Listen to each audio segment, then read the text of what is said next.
कॅबिनेटच्या मीटिंगला मी उशिरा का होईना पोचणार आहे। हा 10चा कार्यक्रम होता, कॅबिनेट 10:30ची आहे। मला पहिल्या अर्ध्या पाऊण तासामध्ये पोचता आलेलं नाही, परंतु मला असं वाटतं की कॅबिनेट मीटिंगचे अध्यक्ष हे मुख्यमंत्री असतात, दोन्ही उपमुख्यमंत्री आहेत। महाराष्ट्राच्या विकासाला चालना देण्याचं काम या मुख्यमंत्र्यांनी केलेलं आहे।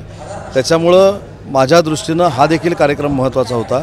ही साधू संतांची कॅबिनेट होती आणि त्या कॅबिनेटला मला उपस्थित राहण्याची संधी स्वामीजींनी दिलेली होती, म्हणून या कार्यक्रमाला मी उपस्थित आहे। पण मी आता तातडीनं कॅबिनेटला निघालेलो आहे।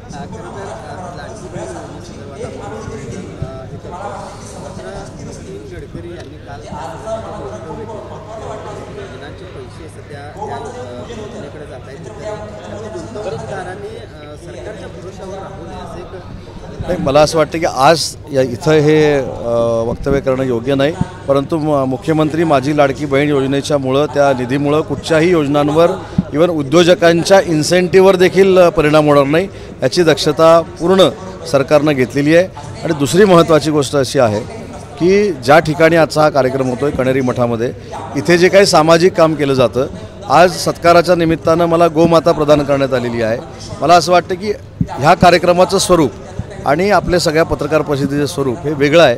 त्याच्यामुळे मी आपल्याला विनंती करतो की या पवित्र ठिकाणी राजकीय प्रश्नाला उत्तर देणं योग्य नाही, परंतु परत संध्याकाळी जर मी आलो तर सगळ्याला व्यवस्थित आणि चांगली समर्पक उत्तर देईन। विपुल कदम गुहागरमधून लढण्याची इच्छुक आहेत, ते पण राजकीय पक्ष झाला ना।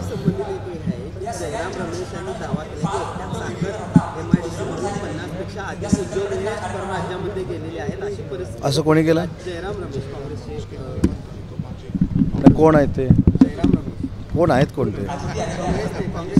त्यांचं कशाला ऐकायचं आणि मी सांगायचं?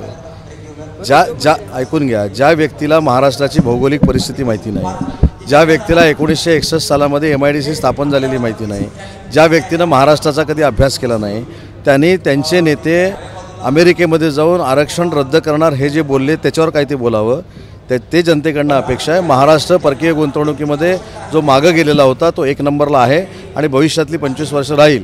तर माझे कोणते जयराम रमेशांना विनंती आहे की आरक्षण रद्द करणार हे जे काही तुमचे नेते अमेरिकेमध्ये जाऊन बोललेत त्याच्यावर प्रेस कॉन्फरन्स घेऊन सांगा। बाकीची गोष्ट महाराष्ट्र कसं सांभाळायचं, औद्योगिक क्षेत्र कसं सांभाळायचं ते तुम्ही आमच्यावर सोडा।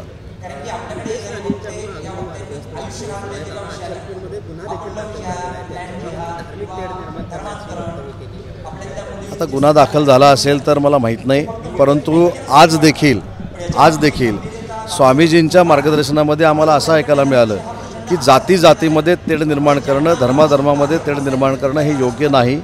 आणि मला असं वाटतं की स्वामीजींचा हा जो सल्ला आहे हा प्रत्येकानं तंतोतंत पाळला पाहिजे। धन्यवाद। उद्धव ठाकरे यांनी काल अमित शहा यांची तुलना जी आहे ती अहमद शहा अब्दाली यांच्याशी केली। अहमद शहा सारखी लोक येऊन या ठिकाणी त्या बाबतीत मी फक्त नावं घेतली नाहीत, मी स्वामीजींना विनंती केलेली आहे की अशा पद्धतीचं बेताल वक्तव्य करणारे जे नेते आहेत त्यांना महाराष्ट्राची संस्कृती पटवून देण्यासाठी एक 4 भिंतीच्या आत त्यांनी प्रशिक्षण वर्ग घ्यावं, त्याच्यातच ते आलं। चला।